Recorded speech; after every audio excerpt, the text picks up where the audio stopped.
You're watching Toronto Sports Rush on the Bet Rivers Network. It is Wednesdays with Keegan, who is now a Florida man. He's in Florida, baby.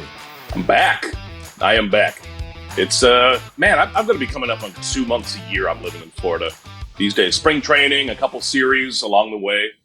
But it's okay. When my friends Dan hear that I'm going to Florida, it's like, wow, you're going to the beach? That's fun. No, I'm sitting in a hotel.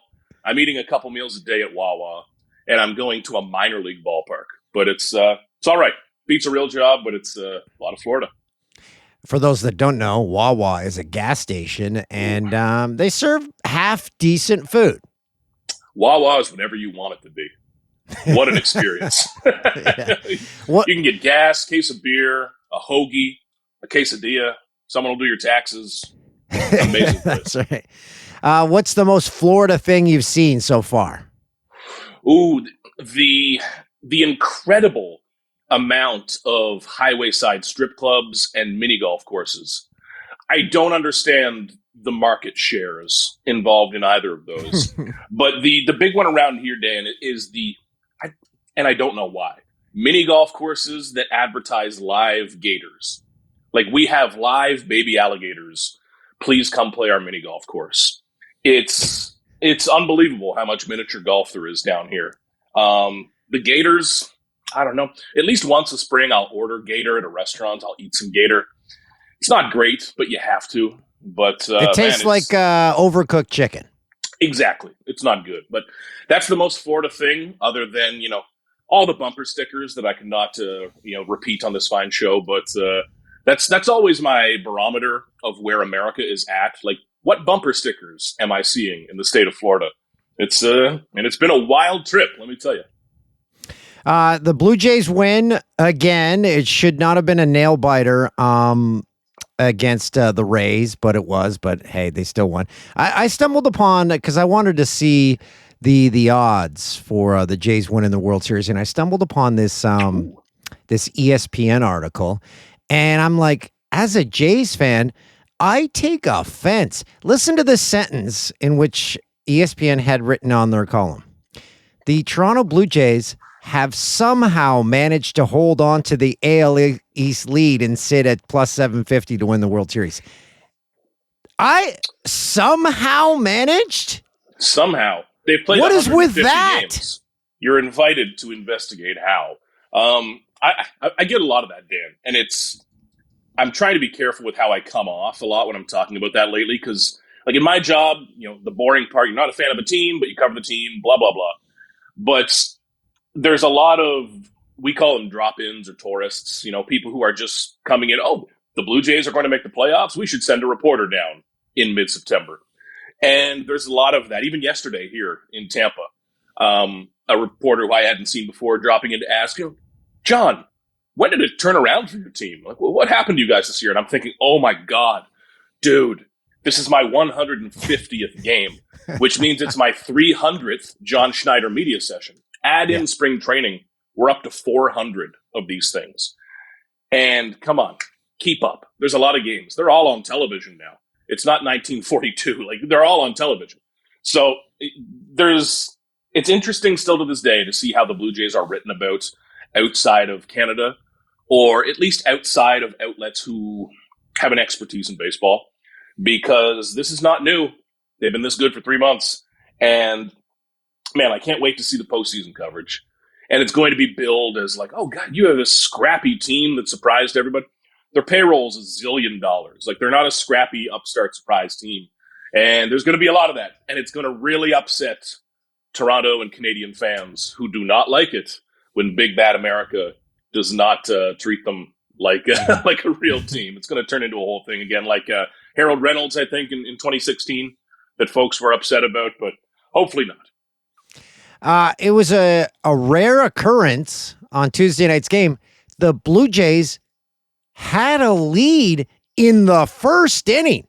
And I'm sitting there watching, I'm like, when was the last time they led a game? I guess it was the Gosman shutout. That was the last time they played with the lead that they didn't get in the 8th or 9th inning. It's a lot easier, Dan. It's a lot easier for me to write my stories, too, because 100 times this year, I've had a big cranky story. Jays suck, big loss. Then they win, and I need to switch up on myself. This team, every team is built to play with a lead. I get it. But I think especially the Blue Jays. And I don't want the 45 as it comeback wins to fool everyone going into the playoffs, because I think it's a different game in the playoffs. You're not trying to come back against the Orioles or the teams the Blue Jays have been up against lately, the Astros, with that bullpen that's just not good. In the playoffs, you're coming back against bullpens that have 3 closers. That can't be your strategy. It can be a feature. It can be a thing that you got in your back pocket. Oh, if it's all a mess, we know we can come back. But it cannot be a strategy. And the Blue Jays, I think, are so well built to score first and hold a lead because they can play that small ball. If they're up 3-1 and you need a 4th run, I trust them to get a guy on, bunt him over, sneak a ground ball through. And their defense is so good. We haven't talked about it much this year because, frankly, even myself, you get tired of it. It's just how it's been the last few years. Their defense is unbelievable. They can hold a lead. And this bullpen needs that help as well, even though they've been much better lately. You can't plan on coming back. It's not going to be as easy against the Phillies, the Dodgers, the Padres. And an early lead, man, it's rare. I almost assume they're going down 2-0 every game. Over and over. Same script. Major League Baseball is probably very thankful the Blue Jays won Tuesday night because of a call that was made on a Rays home run in which it was ruled fan interference, but a home run. And Dan and Buck in the booth were perplexed. They said, well, it has to be one or the other. The Jays ended up winning, so it's a moot point. But did you ask any more about that? Or are you like, the Jays won, it doesn't matter anyway? I love cranky Buck, man. I love Buck no matter what. When Buck gets going, it's amazing TV. And we talked to John Schneider and Nathan Lucas about that after the game. And I thought up in the press box that Laz Diaz, the crew chief who announced it, had just misspoke. Because it's a weird ruling. I thought he had just misspoke. But that's the actual rule. They ruled it fan interference. By the way, the guy made a good catch, just shouldn't have done it.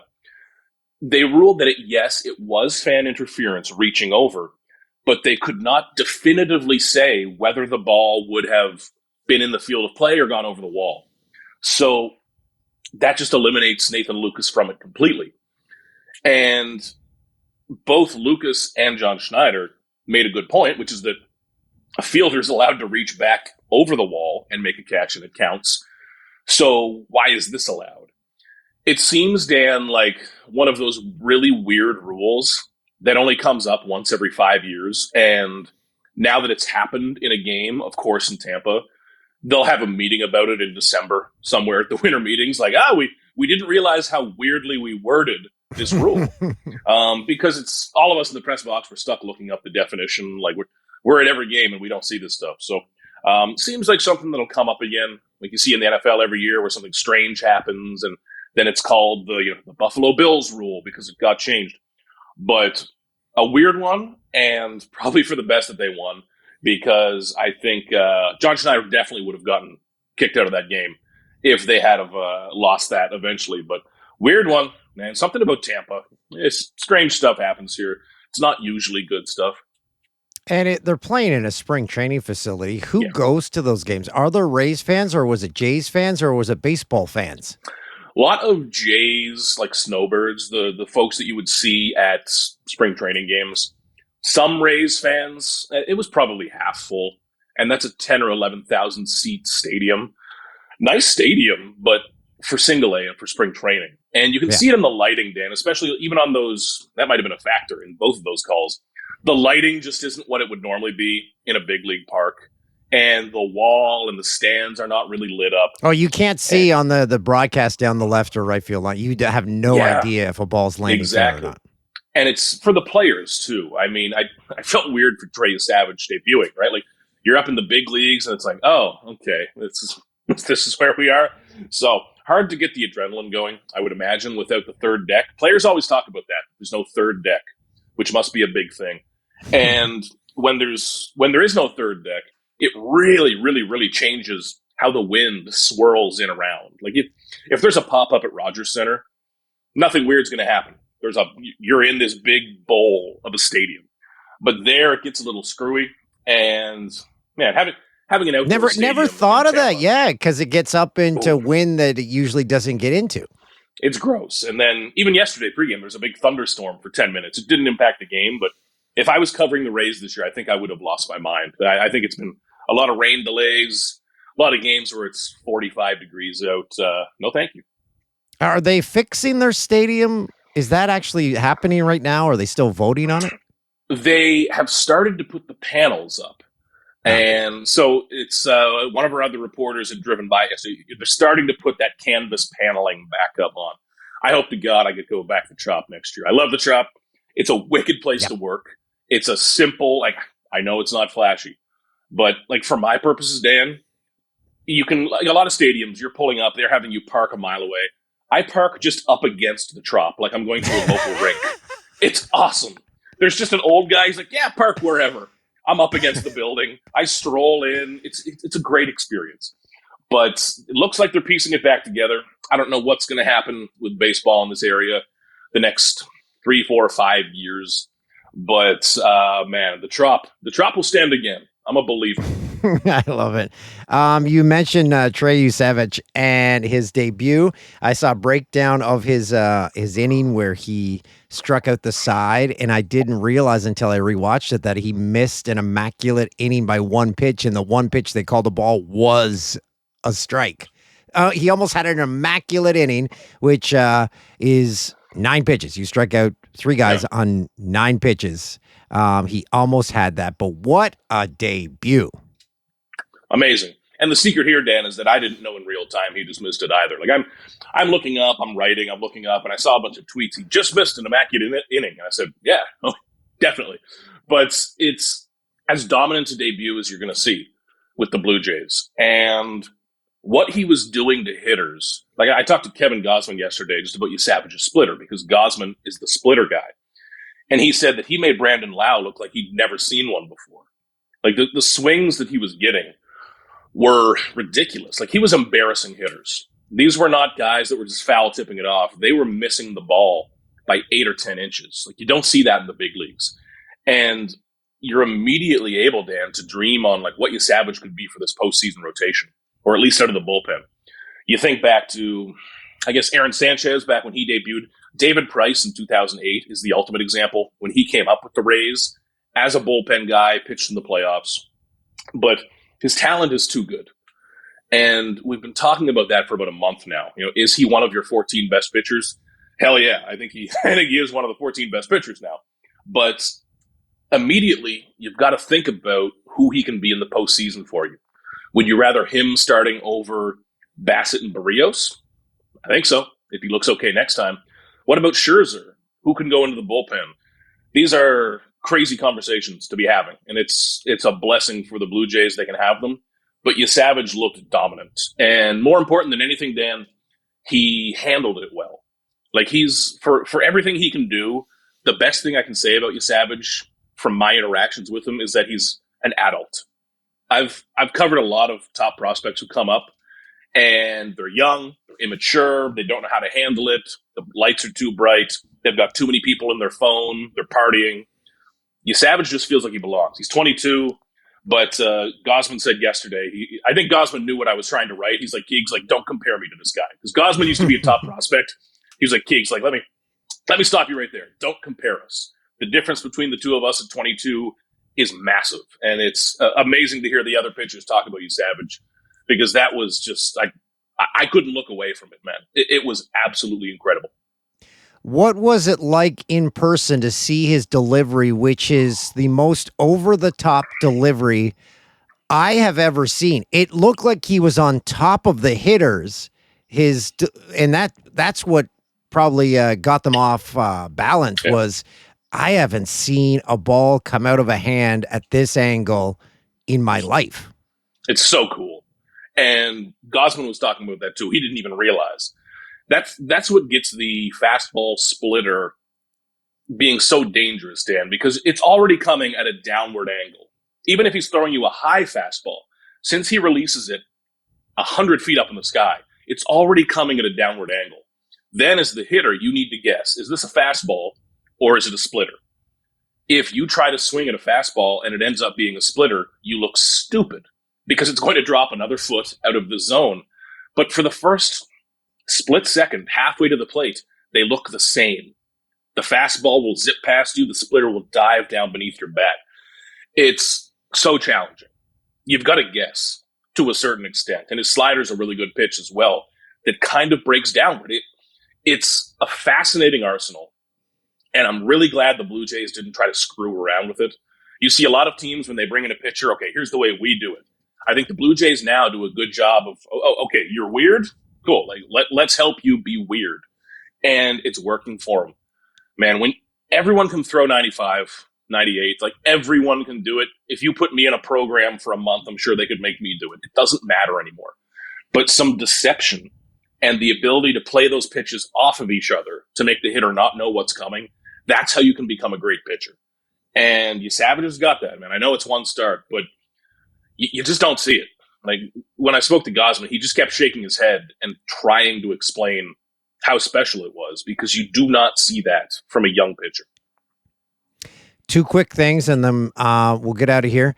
There's a gentleman at the Rays game who is sitting. It looks like he's a goal judge in hockey. He's behind plexiglass. He's sitting by himself. From what I can tell, he is not an employee. He's a fan. Is that a paid seat behind home plate at the Rays game? I had a question about that. I think he might be maybe the authenticator. There's someone at every game. They normally sit near the dugout, who is the official MLB authenticator. Like, when a ball comes out of the game, an employee, kind of. They put on a sticker, and whether that gets sold or however it happens, it's either that or a replay official of some kind. Okay. But yeah, I couldn't figure out what was going on there. Minor league ballpark, baby.